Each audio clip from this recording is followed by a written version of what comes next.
Y a todos les damos la bienvenida al Salón Montevideo de la Legislatura de la Ciudad Autónoma de Buenos Aires. En esta ocasión, convocadas y convocados por la legisladora y presidenta de la Comisión de Derechos Humanos, Garantías y Antidiscriminación, Victoria Montenegro, nos encontramos reunidas y reunidos para inaugurar este primer foro internacional llamado Fascismos en el siglo XXI desde el Sur Global, organizado por el Frente Antifascista de Argentina, que fue creado en el año 2023 por un conjunto de instituciones y organizaciones comunitarias, políticas, sociales y culturales que en su mayoría tienen una historia que abarca varias décadas de actividad en el país. A lo largo de estos meses, el Frente fue sumando a su estructura nuevos colectivos y también recibió y recibe la adhesión de numerosas personalidades y referentes de los distintos ámbitos de nuestra sociedad. La situación nacional e internacional trajo nuevamente la lucha antifascista como una de las principales tareas de la militancia política y social que adscribe a las distintas identidades que conforman este espectro político partidario nacional. El FADA tiene como objetivo principal unir de manera transversal toda esa lucha en un mismo espacio. Y la realización del primer foro internacional suma en esa dirección. El foro tiene como objetivo aunar las voluntades y esfuerzos de los distintos actores para enfrentar las políticas de entrega y de ataque a los sectores populares que se llevan a cabo a nivel local, nacional, continental y planetario. Entre las instituciones integrantes del foro se encuentran el Movimiento por la Paz, la Soberanía y la Solidaridad de los Pueblos, la Liga Argentina por los Derechos Humanos, la Asamblea Permanente por los Derechos Humanos, la Asociación Americana de Juristas, la Federación de Entidades Argentino-Palestinas, la Unión Cultural Armenia de la República Argentina, la Federación de Entidades Culturales Judías de la Argentina, la Federación de Asociaciones Gallegas de la República Argentina, el Club Cultural y Deportivo Vissarion Beinsky, la Fundación Luisa Ayravedian, la Sociedad Cultural Nicolás Ostrovsky, el Club Cultural y Deportivo Nipo Tolstoy, la Asociación por la Unidad de Nuestra América, el Consejo Coordinador de Organizaciones de Compatriotas de Rusia en Argentina, la Agrupación Florencio Sánchez, Instituto Argentino de Estudios Estratégicos, la Asociación de Músicos Independientes de Buenos Aires, la Red de Artistas e Intelectuales y Análisis Geopolítico Alexandre Petión. Además de las instituciones mencionadas, adhieren a esta actividad el Instituto Argentino de Estudios Geopolíticos, la Universidad Nacional Madres de Plaza de Mayo, la Asamblea Desobediente, el Centro de Militares por la Democracia, la Coordinadora contra la Represión Policial e Institucional, CORREPI, la Asociación de Ex Detenidos Desaparecidos y la CTA Autónoma. Y vamos a comenzar invitando a la miembro del comité organizador de este foro, que es copresidenta del Movimiento por la Paz, la Soberanía y la Solidaridad entre los Pueblos, MOPASOL, presidenta del Espacio de la Fraternidad Argentino-Cubana para la Unidad de Nuestra América, EFAC, miembro de la Red de Artistas e Intelectuales en Defensa de la Humanidad, miembro del equipo realizador de la película Tarara, la historia de Chernobyl en Cuba, la directora del Festival Virtual Somos Antídoto, miembro fundadora de Ediciones Luxemburgo, miembro de la Asociación Americana de Juristas Rama Argentina y coautora del libro Malvinas, Paz, Descolonización y Soberanía de Ediciones Hetera 2024, me refiero a la doctora Paola Renata Gallo Peláez.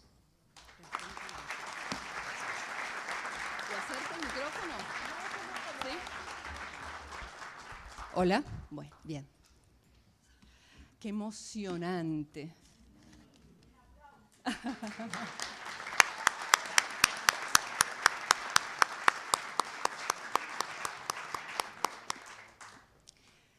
Buenas tardes, bienvenidos y bienvenidas al primer Foro Internacional Fascismos Siglo XXI desde el Sur Global.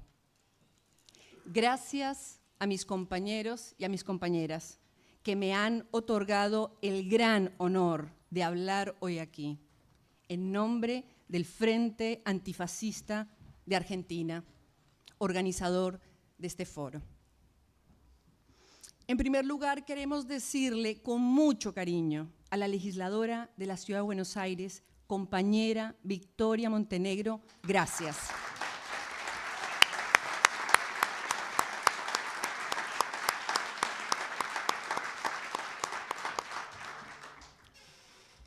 Ella, desde la primera línea de la lucha en la defensa de los derechos humanos, en la que está todos los días, ha hecho posible esta primera jornada de apertura del foro. Y lo ha hecho, como siempre, con valentía y generosidad. Queremos agradecer a la Universidad de las Madres de Plaza de Mayo, a su rectora, la doctora Cristina Camaño.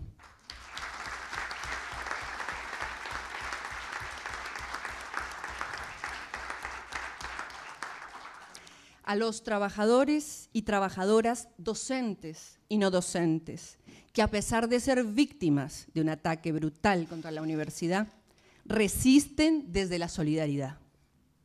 A las madres, siempre a las madres, que tan generosamente nos abrieron sus brazos para que este foro, en su segunda jornada del día de mañana, pueda desarrollarse en la universidad.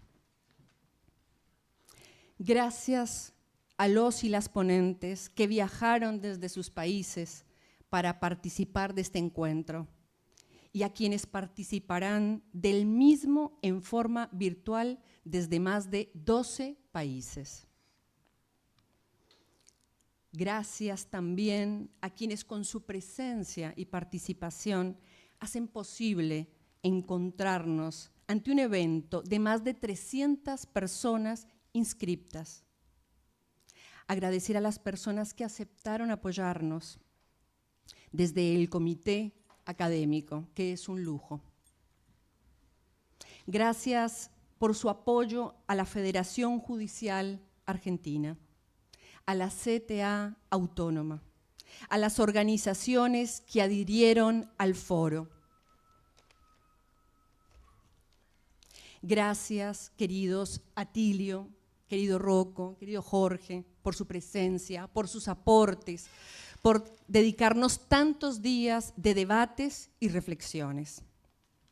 Hoy es ya un día de victorias, pues el hecho que sea una realidad este foro se debe al esfuerzo, al deseo y la solidaridad de tantas personas a quienes hoy quisiéramos abrazar, a una por una, para decirles gracias.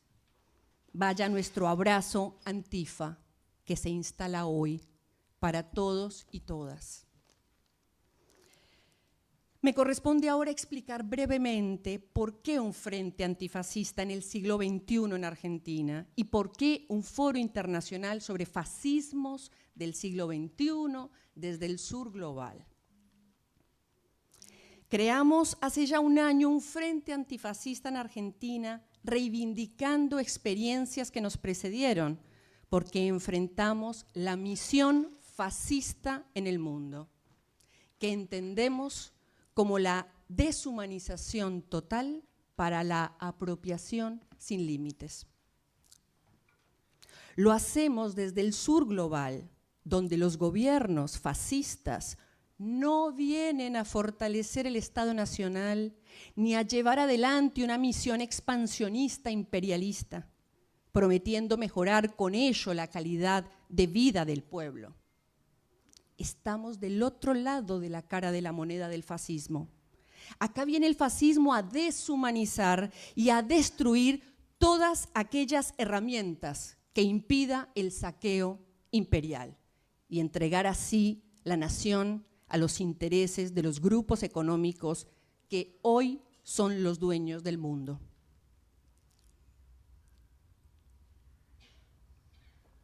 El pueblo de Argentina y su riqueza en manos de los pocos grupos económicos que hoy gobiernan al mundo a costa del exterminio. Un frente antifascista en el siglo XXI, porque somos sobrevivientes de los distintos procesos políticos deshumanizantes que se valieron de los genocidios para el saqueo de todo. Porque el trauma colectivo nos habita, pero es un trauma que es también antídoto, ya que la vida es vida porque resiste, repara, aprende y lucha para persistir. Un frente antifascista es ante todo una posición en defensa de la vida del planeta en todas sus formas. Es una defensa irrestricta de la humanidad y del planeta. También somos un frente antifascista porque tenemos una posición tomada frente a la crisis civilizatoria que padecemos y que puede significar la extinción de la especie humana si no somos capaces de defenderla. Un frente antifascista porque seguimos luchando por la descolonización de nuestros territorios, porque el derecho a la paz de nuestros pueblos está hecho de descolonización. Pero también somos un frente antifascista porque reivindicamos a quienes nos antecedieron en esta lucha.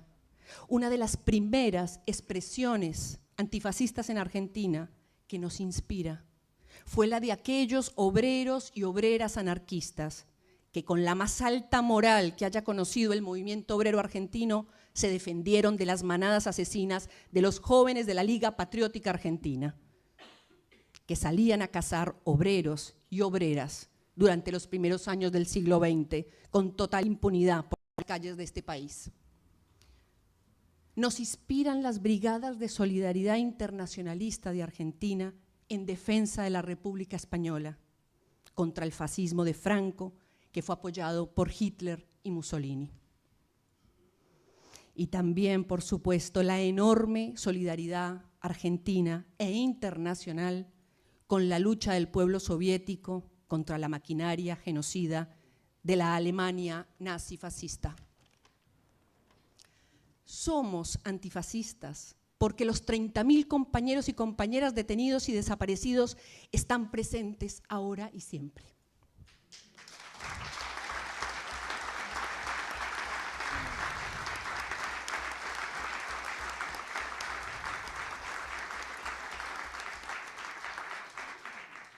Porque las madres y abuelas de Plaza de Mayo nos han enseñado que la única lucha que se pierde es aquella que se abandona y que hay cosas más importantes que tener miedo. Somos antifascistas porque si Palestina muere, la humanidad muere.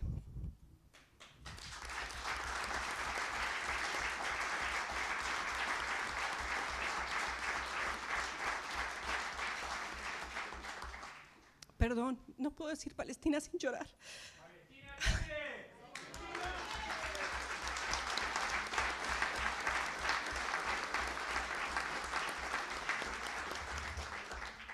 El Frente Antifascista es una herramienta política de unidad y solidaridad, de lucha. Pertenecemos a este frente organizaciones que hemos enfrentado el fascismo, algunas desde los propios inicios del fascismo del siglo XX, y aspiramos a que este foro permita construir herramientas de análisis teórico que fortalezcan esa unidad y esa solidaridad práctica para luchar. Gracias. Estar aquí hoy realizando la apertura de este foro sobre fascismos del siglo XXI, después de que hace unos pocos meses se llevó a cabo aquí mismo un acto político donde se reivindicaron los crímenes de lesa humanidad que se perpetraron en este país durante la última dictadura cívico-militar, nos llena de motivos muy sentidos en este momento. Es ante los intentos de una real democratización política, social y económica en nuestras sociedades que la resistencia violenta y la actividad de los grupos de poder presentan como posibles alternativas a líderes y organizaciones fascistas en Argentina y en otros países del mundo. Los conflictos actuales tienen al fascismo como protagonista, provocando el exterminio de pueblos enteros y sumiendo al mundo en una carrera armamentista casi desenfrenada que nos pone al borde de una conflagración nuclear. para el disciplinamiento y el control social, se ha construido un espectáculo de la crueldad que está siendo transmitido en vivo y en directo y que resulta deshumanizante. Toda manifestación de rechazo a esa crueldad genocida se lo denomina como terrorista. Las redes sociales son su plataforma de agitación, desde donde la mentira fascista da la batalla cultural, fomentando la cultura del exterminio. La empatía y la solidaridad humana que nos ha permitido sobrevivir como especie está siendo socavada con tecnologías del poder que vienen siendo implementadas desde hace mucho tiempo, pero que recién ahora parecen más evidentes, pues sus resultados están a la vista.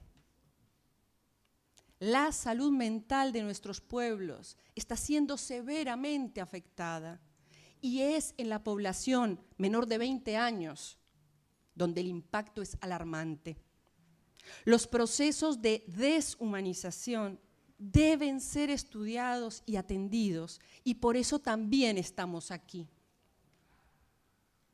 Ante esta realidad es necesario aunar voluntades para oponernos. Hay que actuar ahora, sin dilaciones, para defender la vida, nuestro futuro, el de nuestros hijos y nuestras hijas. Vivir es siempre un acto colectivo. Negar lo colectivo es aniquilar la vida.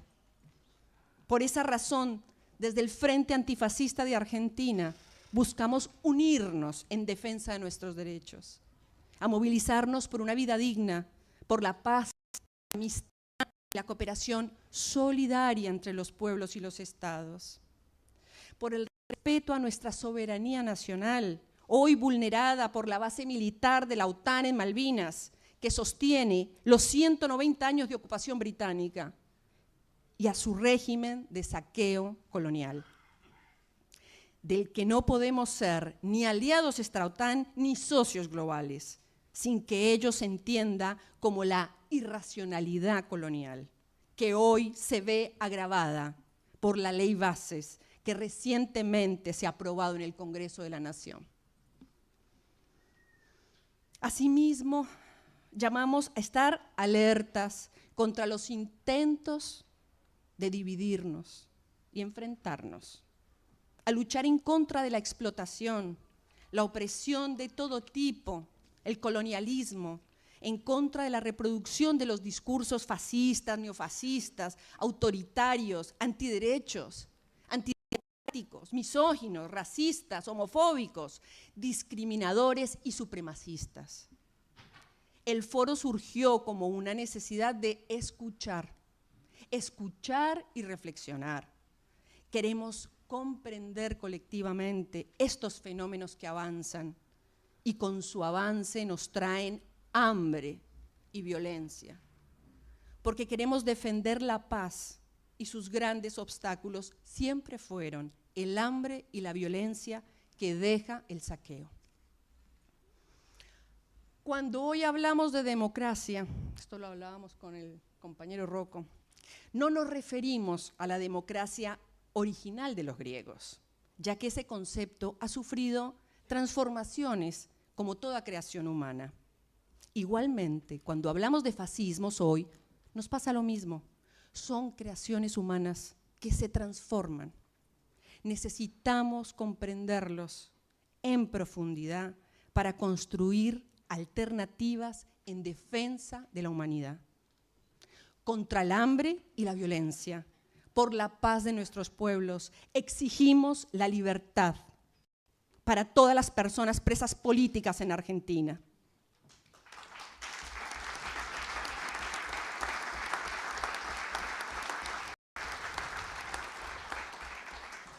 Exigimos la libertad para nuestro compañero Daniel Jadue y para todas las personas privadas de su libertad, víctimas del lawfare en nuestro continente.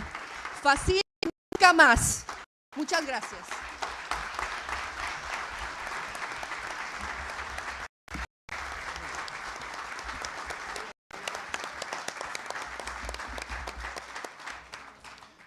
Antes de continuar, queremos destacar y agradecer la presencia del diputado Alejandro Grillo, que se encuentra presente en este acto. Muchas gracias.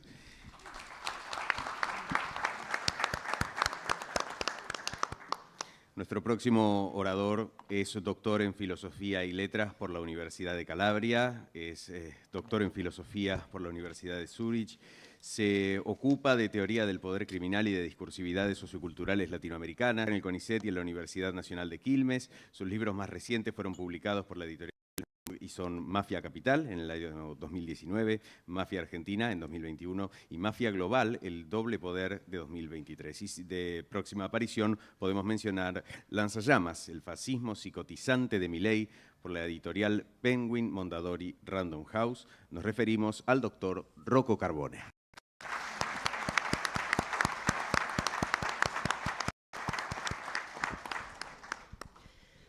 Bueno, buenas tardes. Gracias por estar acá. Gracias también por la invitación a Paola y a todos los compañeros y compañeras que organizaron este foro.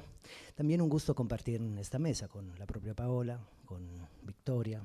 ¿A quién me voy a referir? Dar una oración que a mí me llamó mucho la atención de Paola, que dijo en una casa del pueblo, en la casa de las madres, en la ex-ESMA. También estar acá es un gusto y compartir la mesa con Atilio, con Jorge y con todos ustedes.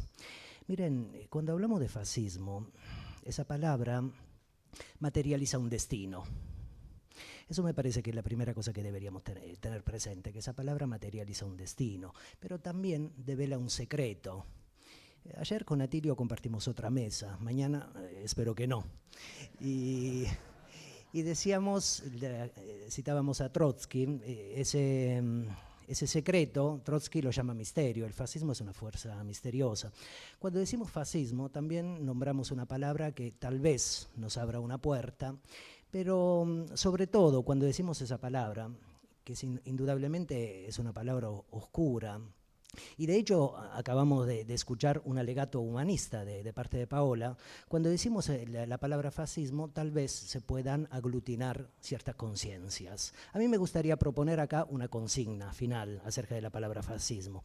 Miren, pero antes de llegar a la cuestión sobre la consigna que me gustaría compartir con ustedes, me gustaría recordar un poco, repasar un poco la historia de esta palabra oscura, lóbrega, compleja, la palabra fascismo, que indudablemente cuando la nombramos recordamos dos experiencias históricas, la experiencia italiana, la experiencia alemana, tendida entre los años 20, 30 y 40 del siglo pasado. Indudablemente ese poder oscuro se verificó en esos dos países, tendidos sobre el eje Roma-Berlín. Pero si miramos bien, fascismo en el siglo XX hubo en distintos países, fue una suerte de internacional. Podemos encontrar fascismo en el siglo XX en el Reino Unido, con un espacio que se llamaba British Union of Fascists, o sea, la Unión Británica de los Fascistas, conducida por un señor que se llama Oswald Mosley, un tipo de lo más interesante que se había formado con un economista que en la Argentina fue discutido, fue debatido, y lo es, me refiero a Lord Maynard Keynes, y que se había formado Mosley en un espacio de lo más interesante, en un espacio intelectual de lo más interesante, que era el Bloomsbury Group. Ahora, si pensamos en China, por ejemplo, que con Europa tuvo siempre relaciones culturales, relaciones comerciales, relaciones políticas, pero que queda lejos del viejo corazón europeo, durante los años 20, 30 y 40 del siglo pasado, dentro del ámbito del Kuomintang, que es el Partido Nacionalista Chino, conducido en ese entonces por Chiang Kai-shek, funcionaba un aparato de doble poder político-militar que se llamaba la Asociación de las Camisas Azules, que efectivamente reivindicaba para sí misma la tradición fascista. Si pensamos en nuestra América, en la Cuba del Machadato, en la Cuba gobernada por Machado de Morales, también ahí hubo una experiencia fascista. De hecho, en contra de esa experiencia política luchó un gran representante del movimiento estudiantil y del movimiento obrero cubano y latinoamericano, me refiero a Julio Antonio Mella, gran intelectual, a quien podemos leer hoy en día también, porque nos ha legado grandes textos de lucha, grandes textos polémicos, y a Machado de Morales, el joven Mella lo calificaba del Mussolini tropical, para ver efectivamente que en Cuba también había fascismo durante la década del 20 y la década del 30. Y luego Gerardo Machado de Morales lo mandó a matar a Mella, lo asesinó en México. Y la palabra asesinato debe ser revisitada, digamos, en este contexto, porque el fascismo es un poder peculiar que para gobernar, para expandirse, para sofisticarse, necesita siempre de un crimen excelente. En el caso de Cuba fue el caso de Mella. En el caso, por ejemplo, del fascismo arqueológico italiano, fue el caso de un diputado socialista, Matteotti, que aquí, cuando fue asesinado en Italia de la década del 30, fue recordado aquí en Buenos Aires, en el Teatro Colón, por Severino Di Giovanni, por las fuerzas emancipadoras anarquistas. Y, por ejemplo, si pensamos en la Argentina, miren, también hubo un magnifemicidio. El intento de un magnifemicidio, el 1 de septiembre del año 2022, donde se trató de quebrar y de matar a uno de los cuadros más emblemáticos de la historia política argentina del siglo XXI y de la historia política latinoamericana del siglo XXI, Cristina Fernández de Kirchner. Eso también tenemos que recordarlo. Y si pensamos en la Argentina del siglo XX, en el corazón de la década infame, también hubo un espacio político, el Partido Fascista Argentino, que se organizó aquí en este país, que funcionó a lo largo de buena parte de la década infame, y ese partido fue reconocido por el Partido Fascista Italiano, fue reconocido por el propio Mussolini, y cuando ese partido implosiona, se crea un nuevo espacio que se llamaba Unión Nacional Fascista, que tuvo un anclaje territorial, un anclaje colectivo, un anclaje público, sobre todo en la Universidad y en la ciudad de Córdoba, a través de un personaje que se llamaba Nimio Juan Manuel de Anquín, o sea, un filósofo otomista de lo más interesante, cuya obra deberíamos volver a revisitar. Ahora, recupero todo esto, digamos, el Partido Fascista Argentino y la Unión Nacional Fascista, porque todo lo que está en la historia, y lo sabemos muy bien, se puede reactivar en algún momento. Si recuperamos la antiquísima lección de Marx que encontramos en el 18 Brumario, efectivamente en las primeras oraciones, en los primeros renglones, nos recuerda esa lección, que la historia siempre se repite 2 veces. Entonces, todo lo que está en la historia, en algún momento posterior, se puede activar. Bueno, me parece que esto ha acontecido lamentablemente entre nosotros y nosotras en la Argentina. Y les quiero compartir otra idea sobre la cual vengo pensando, que es la siguiente. ¿Saben dónde veo el horror del fascismo en nuestro presente, en la Argentina? Creo que ese horror del fascismo se manifiesta bajo la forma del sujeto sobreviviente del Holocausto europeo que luego migró aquí en la Argentina. Y ese horror aquí en la Argentina se empalmó con otro tipo de horror, que es el horror de la última dictadura, de los campos de desaparición. Puesto que aquí está la rectora de la Universidad Nacional Madre de Plaza de Mayo, y que este foro mañana se va a expandir ahí en esa querida Universidad Nacional, para sintetizar ese horror del Holocausto, que luego se empalma aquí en la Argentina con la experiencia de la dictadura, me parece que un punto de síntesis lo podemos considerar, lo podemos encontrar en una madre de Plaza de Mayo, que es Vera Jarach. Bueno, Vera Jarach fue efectivamente una sobreviviente del Holocausto. Uno de sus abuelos, creo que el abuelo materno, Héctor Camerino, murió gaseado en Auschwitz. Y la hija de Vera Jarach, Franca, fue desaparecida durante la dictadura del 76-83. Un par de ideas más. Miren, ¿sabe cómo creo que podemos entender el fascismo? Como una latencia. Como una latencia que está presente en la historia de los pueblos y que oportunamente estimulada vuelve a crecer, vuelve a magnificarse y vuelve a verificarse en la historia. Y me parece que esa latencia que estaba presente en la década infame, en la Argentina fue estimulada por una fuerza política que usa una bella palabra, que emplea una bella palabra, que es la palabra libertad, aunque la degrada, la manosea, la vuelve inverosímil, ridícula, y efectivamente esa fuerza estimuló esa latencia y esa latencia se magnificó. El fascismo como enano.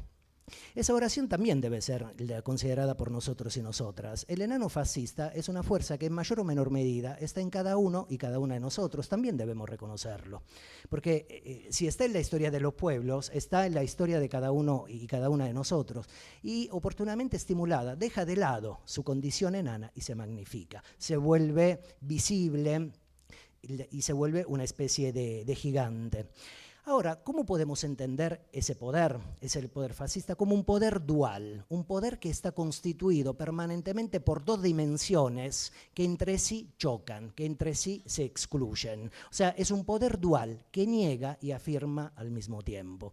Y podemos encontrar entre nosotros y nosotras, aquí en la Argentina, en la lengua pública que hablamos y que habitamos, muchos ejemplos de ese dualismo permanente. Respecto del Papa, respecto, por ejemplo, del ministro de Economía Caputo, respecto, por ejemplo, de unos progenitores odiados y al mismo tiempo queridos. Bueno, eso es el fascismo, un poder que permanentemente niega y afirma.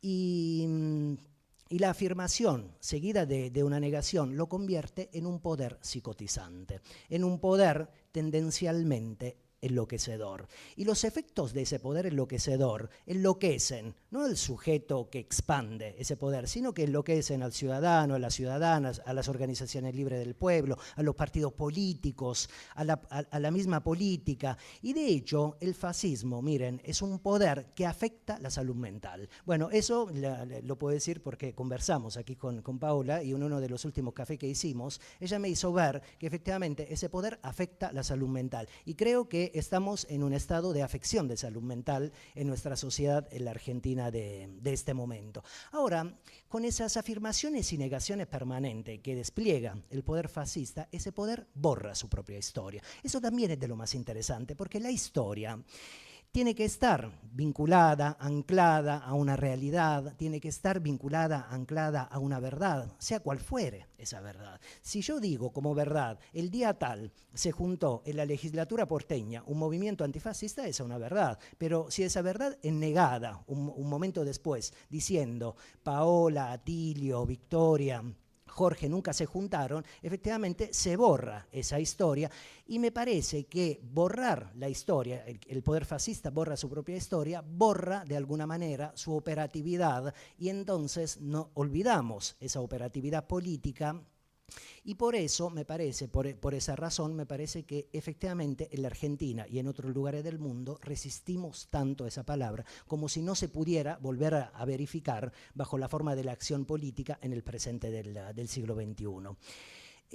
Hará un mes y medio, en la casa de la madre de Plaza de Mayo, ahí en la ex-ESMA, se llevó a cabo un encuentro organizado por un grupo de psicoanalistas, creo que acá está un compañero, Jorge, lo veo por ahí, que fue un encuentro de debate sobre lo siniestro y Victoria fue una de las invitadas. Y ahí Victoria dijo una frase que a mí me interesó muchísimo, que es el fascismo como goce de producir daño en el otro.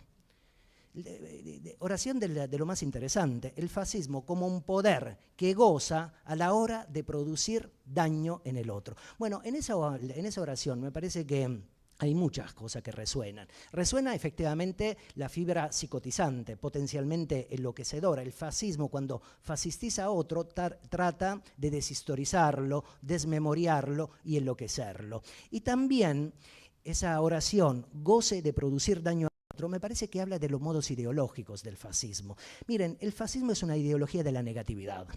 Es una ideología negativa, una ideología destructiva, una ideología en la que se destacan más los odios que los amores. No hay plata, un elemento evidente de negatividad. Y por ejemplo, en la clave de la destrucción, Paola antes nombraba la ley base. La ley bases. Bueno, eso también es un rasgo enorme de negatividad por lo que concierne a lo que llamamos o a lo que solemos llamar la soberanía nacional. Es un quiebre de la soberanía nacional.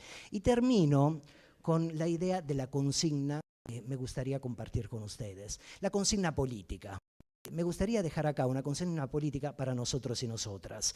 Miren, la consigna política implica un pacto entre la retórica, la estilística y la política, entre la lengua y la acción, si quieren.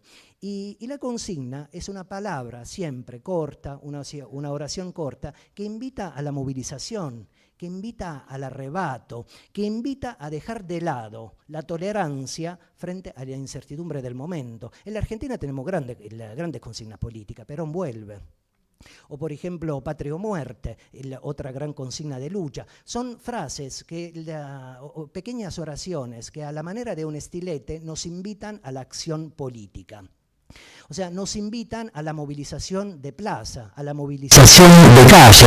Entonces, una consigna, cuando es efectiva, pone la lengua conceptual, pone la lengua de las ideas en un estado de búsqueda movimentista. Me refiero a un movimiento político. Ahora, al comienzo tiene un alcance reducido. No importa si esa pequeña oración, si esa pequeña palabrita activa, pero contenido limitado, pequeño, de cuerpos, de conciencia. Lo que importa es que eso pase, que cuando encontramos una palabra, efectivamente nos ponemos en estado de movilización, que la consigna logre religar, logre juntar a una serie de cuerpos, a una serie de conciencias, a una fracción de una sociedad que podemos llamar clase social.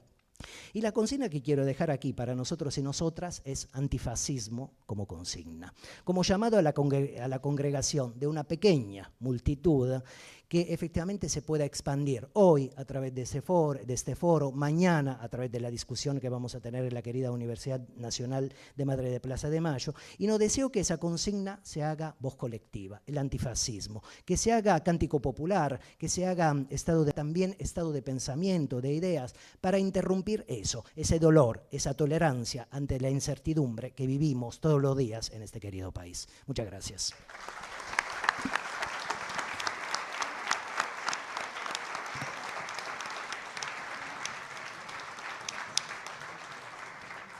Nuestro próximo orador es doctor en Ciencias Económicas, sociólogo, periodista, profesor emérito de la Universidad Nacional de La Matanza, ex embajador extraordinario y plenipotenciario de la Cancillería ante la Alianza Internacional para la Rememoración de la Shoah, ex director de la Escuela de Defensa Nacional del Ministerio de Defensa, exdirector nacional del Progresar, fue presidente del Llamamiento Argentino Judío e integra en la actualidad su comisión directiva. Como periodista se desempeña en la actualidad como colaborador de Página 12, C5N y la Radio de las Madres.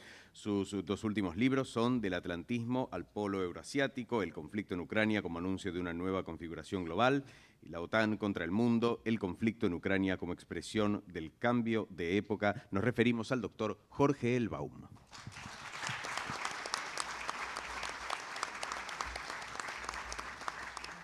Bueno, hablar en esta mesa con tremendos compañeros que además de lúcidos son queridos y queribles, no deja de ser obviamente un honor, una gran alegría, sobre todo para compartir un espacio de lucha, de construcción, de lucha, porque lo que nos hace mejores como personas, sin duda, es ser parte de esas confrontaciones contra el mal, y en este caso, nada más y nada menos que contra el mal supremo.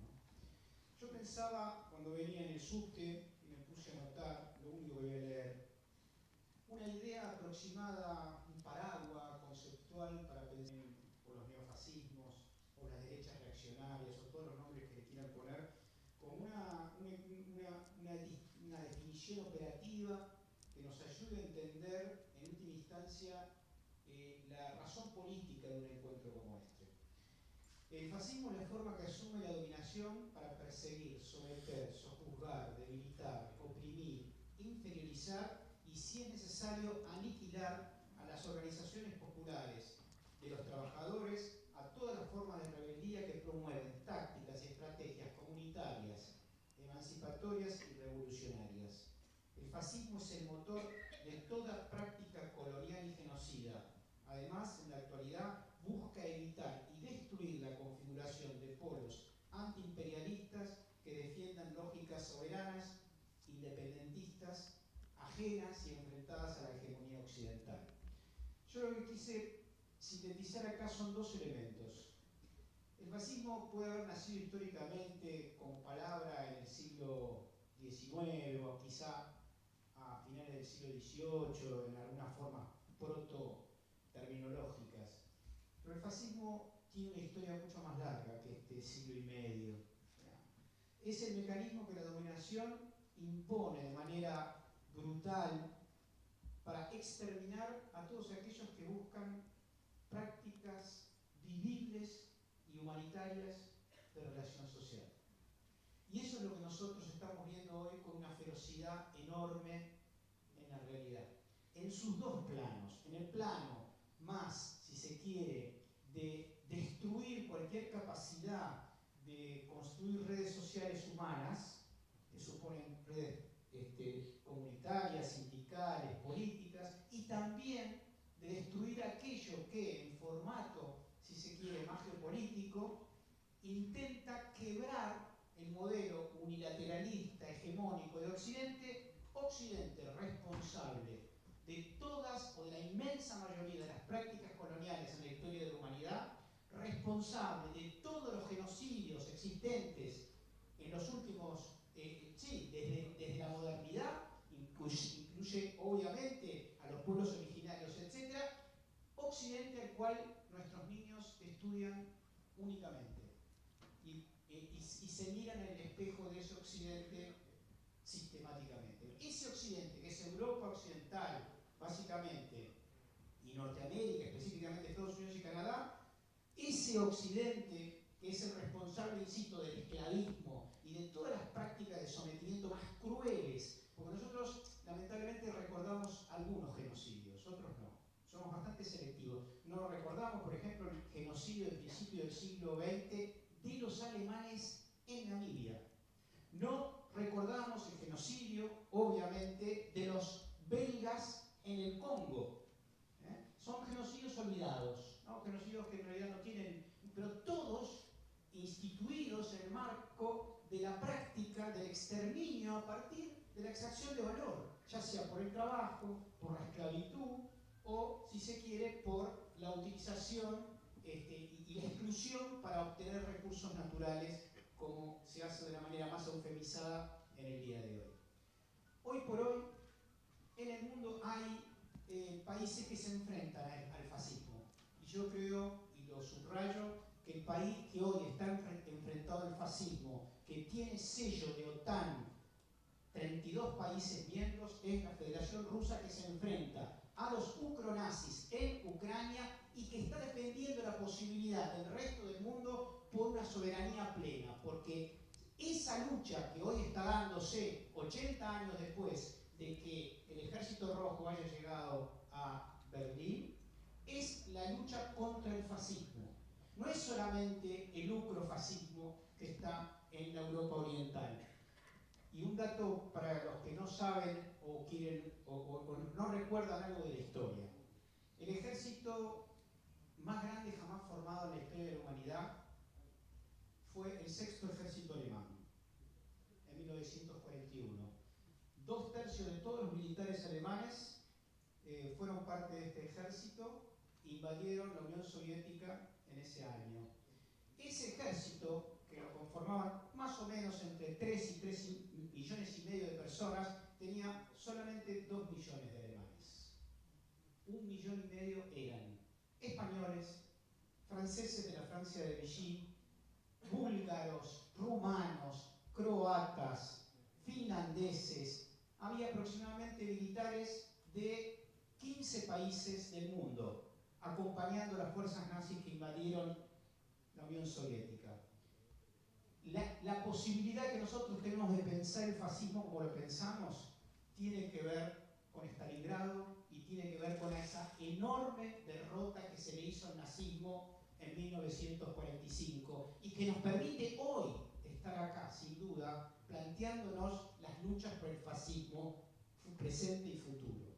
Esto es un elemento clave, creo yo, que es imprescindible subrayar.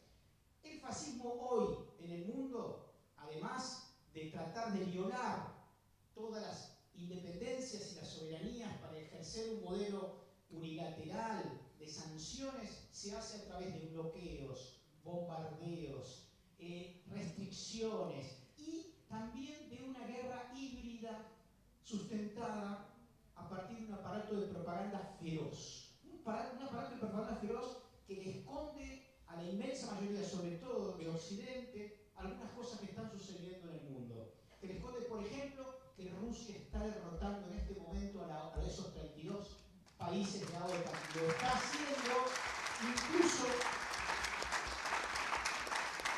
frente a la mentira dominante de las grandes propagadoras del sentido, cual Galtieri diciendo que vengan, similar a eso, le mienten las sociedades y ocultan esa realidad. El fascismo, efectivamente, como dice Rocco, y hay que asumirlo fuertemente, es transversal y tiene formas de subjetivación intersubjetivas. El patriarcado es una de esas formas. Y muchos de los que estamos acá lo sabemos, también por noticias de las últimas semanas, donde personas que trabajaron con nosotros, como Pedro Brier, sometían a sus compañeras de laburo en el marco de prácticas de sometimiento subjetivo que son indudablemente fascistas. Porque arrancar con el débil, manipularlo, tratar de destruir su subjetividad, tratar de debilitarla, etcétera, etcétera, son prácticas que están presentes en las lógicas cotidianas, que si nosotros luchamos por el fascismo, contra el fascismo, efectivamente tenemos que desterrar incluso el interior de cualquier sujeto colectivo e individual que luche contra el fascismo.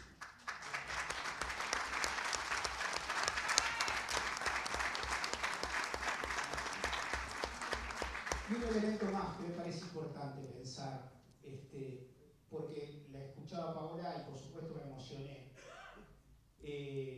cuando nombró a Palestina.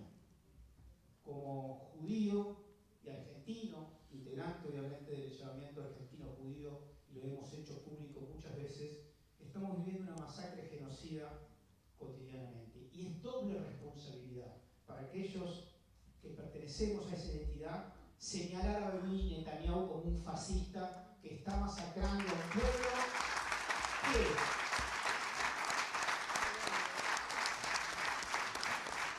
que tiene el derecho, igual que cualquier pueblo de la tierra, a ser soberano y que no puede y que tiene que terminar la ocupación y que no se puede esconder eso detrás de una amplificación mentirosa y acusatoria respecto al antisemitismo y a la judeofobia. Lo que hace Netanyahu y la derecha israelí es un genocidio, y al decirlo nadie puede ser catalogado de antisemita. Y termino con esto. La lucha antifascista, nosotros sabemos que no es una cosa separada, lo intelectual, de la práctica política. La práctica del enfrentamiento contra el fascismo, por supuesto, tiene más de un siglo y está encarnado en la Argentina por muchos de los actores y recuerdos y memorias maravillosas que tenemos en nuestro haber. Tiene que ver, obviamente, con la lucha de los anarquistas por una vida más humana, con Simón Radovínsky, indudablemente. Tiene que ver con todos los que se enfrentaron en nuestro país a las dictaduras militares en todo su momento, y sobre todo con los 30.000 compañeros desaparecidos de nuestro país, que sin duda fueron, porque acá hubo un borramiento, acá hubo campos de concentración y exterminio, y nadie se animó a llamar a Videla y Galtieri con lo que eran realmente nazis, admiradores de Hitler, que le cantaban canciones en alemán a los torturados judíos y a las mujeres judías doblemente violadas por serlo. Eran nazis, y la lucha de esos compañeros peleaban contra los mismos que estamos peleando hoy. Distintas formas, porque las formas no las definimos nosotros. Distintas formas, porque las formas no las definimos nosotros. La define efectivamente el fascismo. Y creo que pensarnos a nosotros mismos en esas luchas y en la historia maravillosa de esa gente que nos antecede nos da la fuerza para una pelea que estamos dando y que va a seguir. Gracias.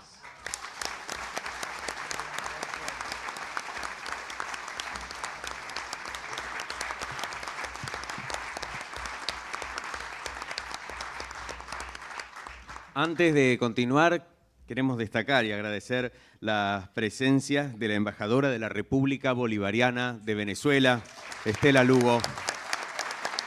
Muchísimas gracias por acompañarnos.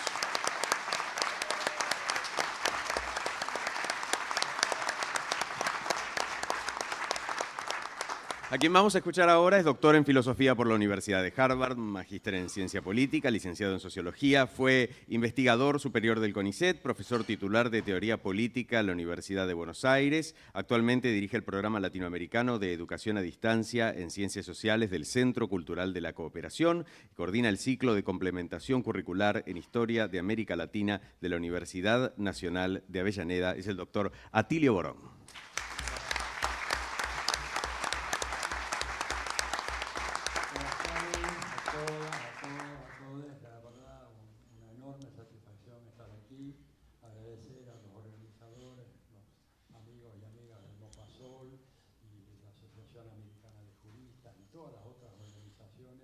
Apoyaron la realización de este evento, decirles que no esperaba que hubiera tanta gente, la verdad una agradable sorpresa, porque normalmente estas convocatorias terminamos, ¿verdad?, los 15 o 20 de siempre, y sin embargo hoy vemos acá una convocatoria realmente emocionante, que revela que eso que decíamos recién,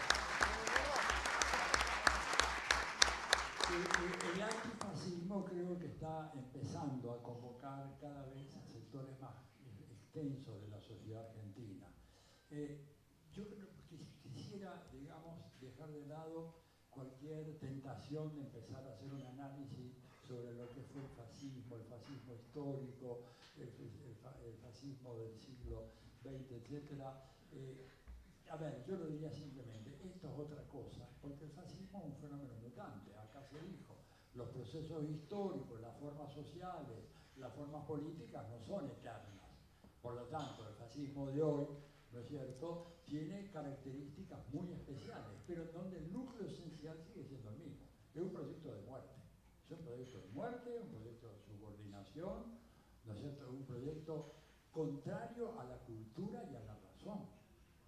Cuando uno dice fascismo, tiene que recordar la frase aquella que se le atribuye a Goebbels, no sé si fue él quien la pronunció, que dijo que cuando siento hablar de cultura, llevo mi mano a la pistola, ¿no es cierto? O sea, matar a la cultura.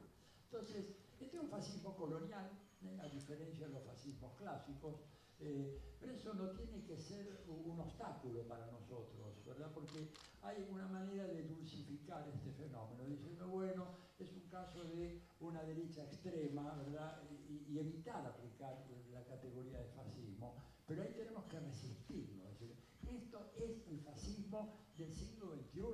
No tiene las características de los otros eran nacionalistas, este es absolutamente colonial. Lo que quiere Milei es que la Argentina se convierta en la estrella 51 de la bandera de los Estados Unidos. Y además tiene un colonialismo rastrero de lo peor, ¿no es cierto?, que nada tiene que ver con aquellos otros regímenes genocidas, criminales. O sea, de ninguna manera yo estoy minimizando la gravedad y el oprobio que significaban aquellos regímenes. Pero hay una cosa muy importante, es un término que está establecido y que no lo podemos dejar. Yo creo que aunque tengamos miles de detalles y bueno, pero este tipo hace una política neoliberal, los fascistas eran corporativistas y eran estatistas, este viene a destruir el Estado. Cuando viene a destruir el Estado, lo que viene a destruir son los derechos que el Estado ha consagrado a lo largo de más de 100 años de lucha. Eso es lo que viene a destruir. No viene a destruir los subsidios que le da a Marcos Galperín, a Roca, a Arcor, a todas las empresas, todo lo contrario. Eso sigue estando absolutamente en funcionamiento. El proyecto es ese, pero la consigna antifascista tiene una capacidad de convocatoria que no tendría ninguna otra que nosotros podamos imaginar en este momento.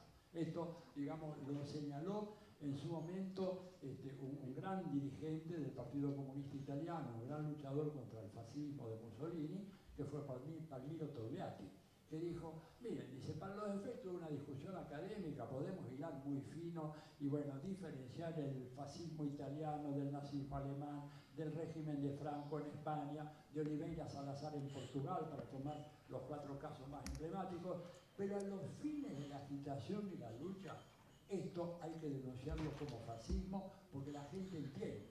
Y si no decimos eso, si caemos en la cosa de decir, bueno, no, son derechas extremas o etcétera, no vamos a tener ninguna capacidad realmente de tener una convocatoria. Esto tiene el régimen ¿no es cierto? Es una dictadura del capital, pero una dictadura como, me atrevería a decir que desde el punto de vista económico, peor que la que hemos sufrido en los años de la dictadura genocida, donde por lo menos había algún resto de sostenimiento del aparato estatal y de tener empresas estatales y de hacerlo. Estos están dispuestos a enajenar y vender todo a la iniciativa privada. Cuando digo iniciativa privada, estamos hablando del círculo rojo y los grandes capitales. No estamos hablando de las pymes ni del capital medio de la Argentina. No estamos hablando, por supuesto, de los pequeños empresarios. Estamos hablando de entregar el país y todas las inmensas riquezas a estos sectores sociales, ¿no es cierto? Y además, esto lo hacen con un estilo que ahí sí claramente hay una similitud con el fascismo clásico. Yo estuve así, ¿cómo podría decir? Castigándome a mí mismo, mirando una serie de discursos de Hitler y la gesticulación de Hitler. Y este payaso que tenemos ahora, este bufón del imperio que tenemos ahora, ha imitado todos los gestos, no es casual. Miren las manos, por ejemplo, las mueve de la misma manera que las movía Hitler. El gesto, la cara, ese rostro desencajado así, ha sido realmente producto muy cuidadoso de una elaboración. No es que agarraron un tipo cualquiera y resultó. Esto es un producto de laboratorio.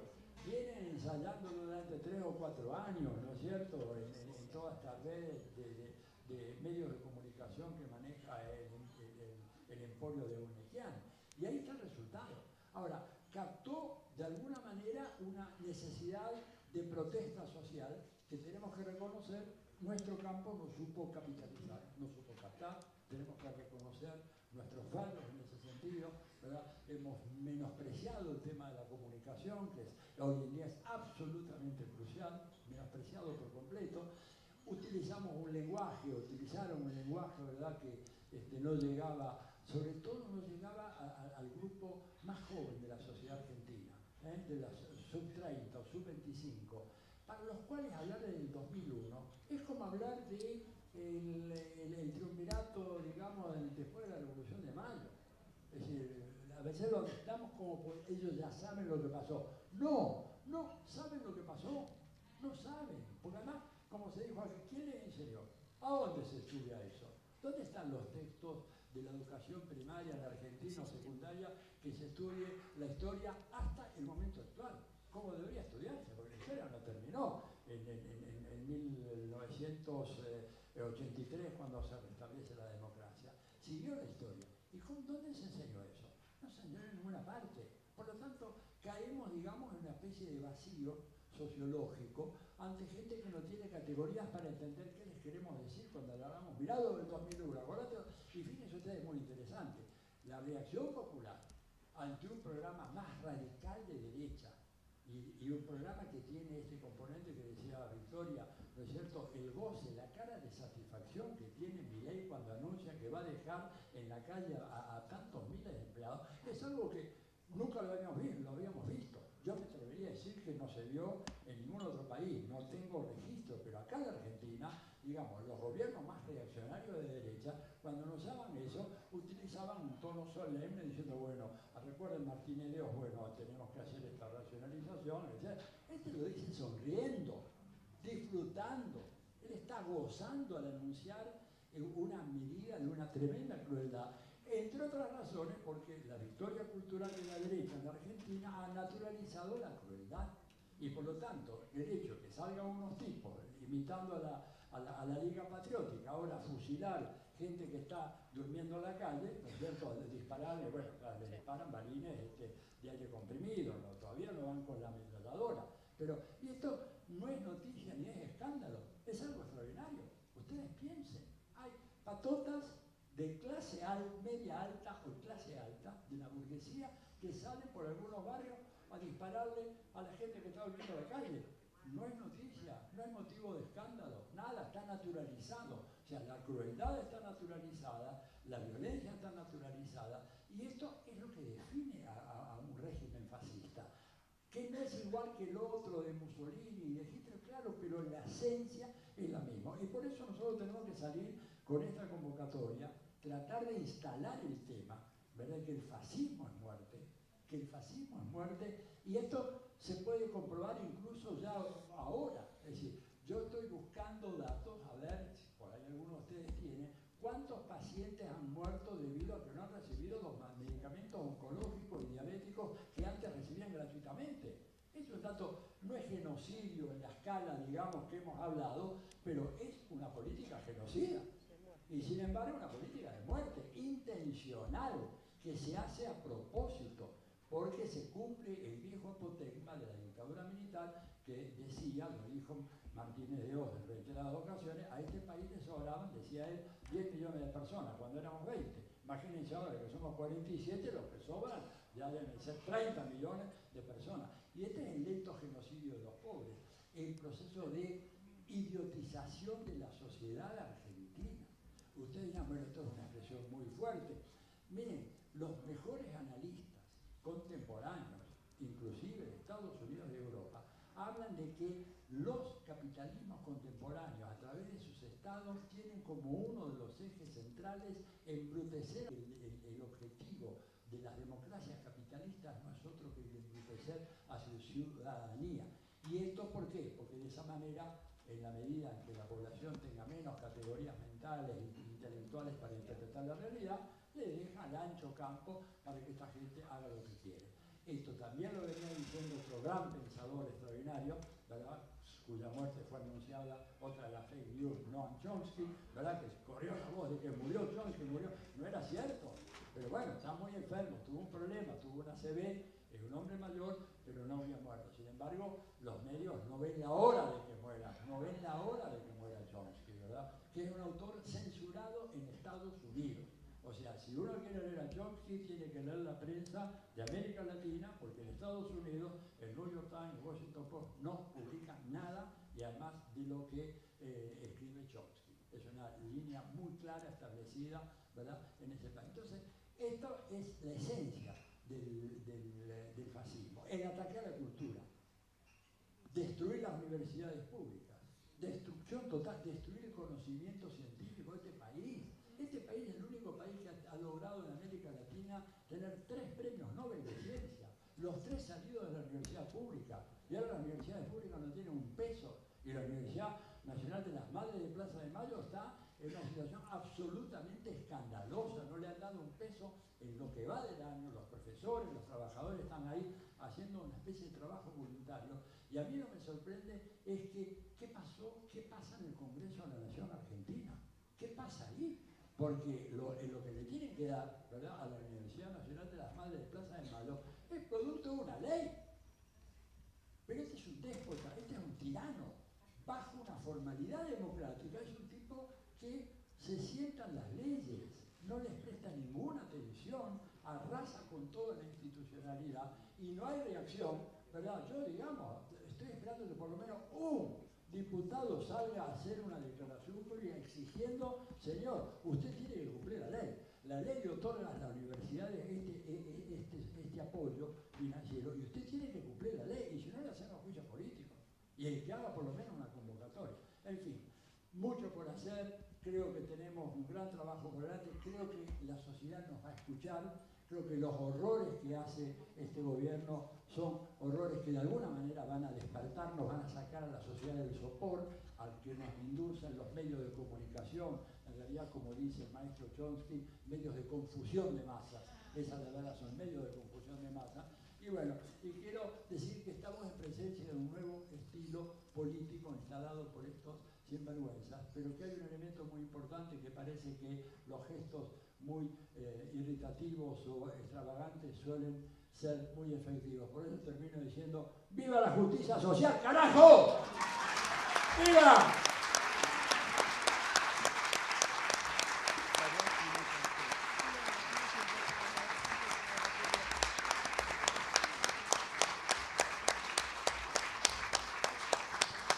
Palabras de cierre de esta actividad están a cargo de quien es legisladora, es presidenta de la Comisión de Derechos Humanos, Garantías y Antidiscriminación de esta casa, miembro del Bloque de Unión por la Patria, fue subsecretaria del Consejo Nacional de las Mujeres en 2015 y es una de las 137 nietas y nietos recuperadas gracias a la lucha de nuestras abuelas de Plaza de Mayo. Me refiero a Victoria Montenegro.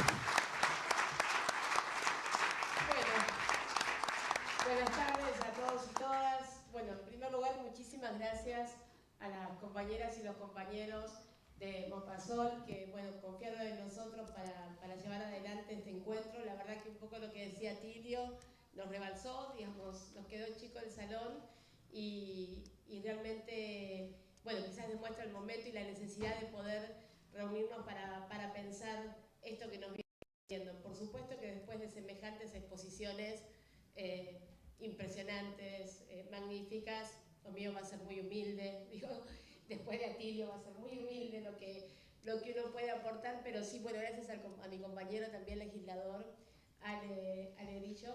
Y sí, bueno, nuestro compromiso cuando los compañeros acercaron la propuesta y que sea la legislatura, ¿no? Pensar en la importancia también de comenzar este encuentro, este foro, este primer foro, dándole un marco institucional, ¿no? Porque realmente el horror, el fascismo, hoy tiene un lugar institucional, ¿no? Es desde la Presidencia de la Nación, también en la Ciudad de Buenos Aires, desde el 10 de diciembre, la crueldad se ha hecho del poder, esta vez por los votos, y desde ese momento todo cambió mucho en estos 40 años de democracia.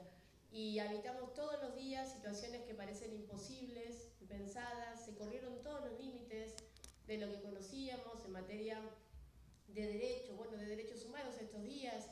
Ayer, de hecho, en la Plaza de Mayo, con las madres, con las abuelas, convocando para poder visibilizar el peligro inminente con el vaciamiento de los sitios de memoria, directamente con la definición de eliminar el área que permite poder avanzar en el Ministerio de Defensa con los juicios por delitos de lesa humanidad y además la CONADI, que es fundamental para encontrar los nietos, ¿no? Entonces, si nos ponemos a pensar cómo es posible que estemos discutiendo esto en un país como la Argentina, que es un ejemplo en el mundo en materia de derechos humanos, en la búsqueda de aquellos bebés que fuimos apropiados por la dictadura cívico-militar, y a partir de ahí uno dice, si se corre ese límite, ¿qué más se corrió? Y es esto justamente que comentaba Atilio. Hace muy pocas semanas en este mismo salón llevamos adelante una reunión convocando a los familiares y a las asociaciones que trabajan con personas que hoy están necesitando sus medicamentos oncológicos y para tratamientos de alto costo. Y realmente fue una reunión cargada de mucha angustia, ¿no? Porque la mayoría, además de las asociaciones, eran las mamás de niños que estaban llevando adelante esos tratamientos. Y nos pasó algo que quizás tiene un poco que ver, sintetiza un poco esto de lo que estamos hablando, ¿no? En un momento, bueno, se iba comentando lo complejo, qué es lo que pasa con los tratamientos, el riesgo, porque uno no puede esperar, digo, no es que no hay tiempo, porque el tiempo que uno va demorando en llevar adelante el tratamiento es el tiempo en el que la enfermedad va avanzando y menos oportunidades tenemos de salvar vidas, todas las vidas. Pero después uno inmediatamente en lo primero que piensa es en el futuro y en los niños, es humanamente, ¿no? Como la primera reacción. E interviene una diputada de La Libertad Avanza sobre el final de las exposiciones. Y se da una situación muy particular, ¿no? Porque ella empieza a contar cuestiones que no tenían que ver con el tema, y en un momento una mamá le pregunta de qué espacio es. Entonces, de La Libertad Avanza, y claro, hay una reacción, sentían que era una especie de burla, ¿no? Entonces, ¿por qué no ayudás si sos la única que tiene? Y en un momento realmente la situación se desborda y una mamá empieza a hablar desde un lugar casi imposible, ¿no? Porque era una cuestión de ahogo, era su bebé, había dejado su bebé haciéndose la quimio para venir a tratar de buscar ayuda. Y de repente ella lloraba y en un momento todos muy angustiados vemos que esta diputada sonríe, realmente sonríe. Entonces había una sonrisa y bueno, tratamos de contener la situación como se podía y después nos quedamos pensando, ¿no? Y uno pensaba, bueno, fue un error político. ¿Por qué? Porque uno trató de cuidar la situación y después no, claro, uno se quedó pensando, no, nosotros no podemos dimensionar ese nivel de perversión. Realmente hay un goce, esto me estoy riendo de este dolor. Y después uno va viendo cómo un vocero presidencial se jacta de eliminar los puestos de trabajo, eliminados. Y en esos puestos de trabajo, que me tocó porque fui parte del viejo Consejo Nacional de las Mujeres, se salvaban vidas. Cuando había una profesional que atendía un teléfono, que ayudaba, que ubicaba, que localizaba.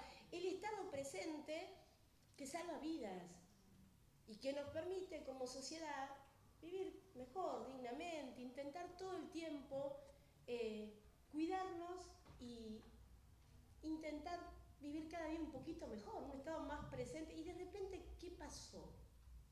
¿Qué pasó? Digo, ¿cómo es posible que alguien se jacte de que para todo el país quedan 2 trabajadoras que van a atender la línea 144? Y la cuestión, y ahí volvemos a un poco lo que planteaba, el sentido común. ¿Dónde está? El sentido común de la sociedad, porque a toda la violencia de género, los problemas de salud, las políticas sociales, conectarse en las rutas, la importancia del Estado presente, la vida, ¿dónde nos quedó el sentido común? Entonces, ¿cómo llegamos a esta realidad en la que hay como una posverdad? Y no importa si es cierto o no, no importa cómo se logró comunicacionalmente instalar una anulación del otro, aún en contra de sí mismos. Hay personas que se han disociado de sí mismas. Entonces, nuestra responsabilidad para empezar a llamar las cosas por su nombre, porque también está esta confusión. Bueno, pero es un gobierno democrático, sí, es verdad, fue elegido por el voto popular, pero esto que hoy nosotros vivimos en la Argentina, ¿es una democracia? Porque hubo una plaza, hubo un pueblo que se acercó a manifestarse, hubo un accionar muy irregular, hubo infiltrados, hubo una decisión de la policía de no intervenir en el momento, pero después inmediatamente una intervención en la que hubo una cacería sobre las personas que estábamos en la plaza y 33 de esas personas fueron detenidas e imputadas casi de intentar hacer un golpe de Estado. Unos compañeros planteaban que ni siquiera cuando los carapintadas tomaron los cuarteles se los imputó por lo que se los imputó a los 33 que estaban en la plaza hace muy poco tiempo. 4 continúan detenidos. Ayer liberaron a 1. 4 continúan detenidos. Entonces, esto que hoy estamos viviendo en nuestro país, ¿es una democracia? ¿Cómo hacemos para comenzar a ordenar la gravedad de todo lo que está sucediendo y a poder generar ámbitos donde pensemos juntos qué es lo que está sucediendo, intentemos llamar las cosas por su nombre para darle justamente disputa a este nuevo sentido común que quiere instalar en la sociedad y para volver a lograr empatía con el otro. Creemos que la pandemia rompió mucho todo, rompió los vínculos y se generó una nueva forma de ser parte de un colectivo que tiene la función de generar mucho odio, mucha anulación del otro. Y nosotros tenemos una gran historia de resistencia, tenemos 30.000 personas que no solo amaban esta patria, sino que amaban profundamente al otro y a la otra, a sus compañeros, dispuestos a dejar su propia vida en defensa de sus compañeros. Y de repente, hoy tenemos un gobierno que intenta entregar, como bien decían, entregar todos nuestros recursos, que a cambio de nada, parece que abiertamente queremos ser colonia, necesitamos que vengan a borrar toda identidad de nuestro pueblo. Y bueno, este es el desafío que tenemos en este tiempo, ¿no? De tanta complejidad de poder volver a ordenarnos como sociedad humanamente, a reconstruir esos lazos que por diferentes motivos se fueron rompiendo, a priorizar el encuentro con el otro, con la otra, volver a poner en valor la vida y a luchar por las causas que entendemos que son justas y a luchar por el corazón, con lo que la derecha nunca va a tener, a luchar desde el amor, que es lo que nunca van a poder sentir. Enfrentar este gobierno de crueldad con la misma coherencia, con la misma decisión, con la misma fortaleza, pero principalmente con el mismo amor que nos enseñaron las madres y las abuelas, porque hoy está en disputa eso. Hoy está en disputa la posibilidad que tenemos humanamente de poder sentir amor por el otro. Es la anulación, la decisión de instalar un régimen de terror que le deje muy claro a la sociedad, como hacía la dictadura, que no tiene que meterse en lo que está sucediendo. De miedo. Por las dudas, ni se te ocurra, ¿no? Ni se te ocurra. Por las dudas, no vayas a la plaza. Por las dudas, no te organices. Por las dudas, no pienses. Por las dudas. Por suerte estamos acá, ¿no? Cuando lo pensé, y esto sí, claro que tiene que suceder. Y tiene que ser acá, en la legislatura porteña. Tiene que ser en este lugar y después, por supuesto, va a seguir el primero seguramente de muchos encuentros que necesitamos para repensar lo que nos está pasando, pero principalmente para estar juntos, para pensar cómo nos reorganizamos y cómo salimos a luchar frente a semejante momento de terror y de oscuridad. Atilio decía, viva la justicia social, por supuesto, viva la democracia y viva la vida también, ¿no? Muchas gracias a todos y todas.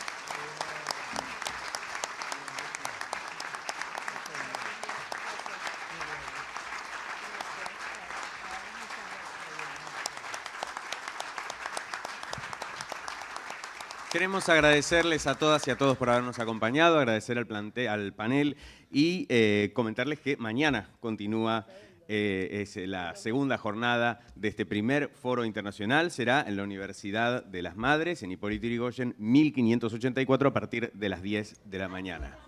Si quieren, hacemos una foto. Nos ponemos todos ahí. Claro que sí, vamos a hacer una foto entonces. Quédense ahí, así. Y nosotros aprovechamos para agradecer en nombre de la legislatura por habernos acompañado. Que tengan muy buenas tardes y buen regreso a sus casas.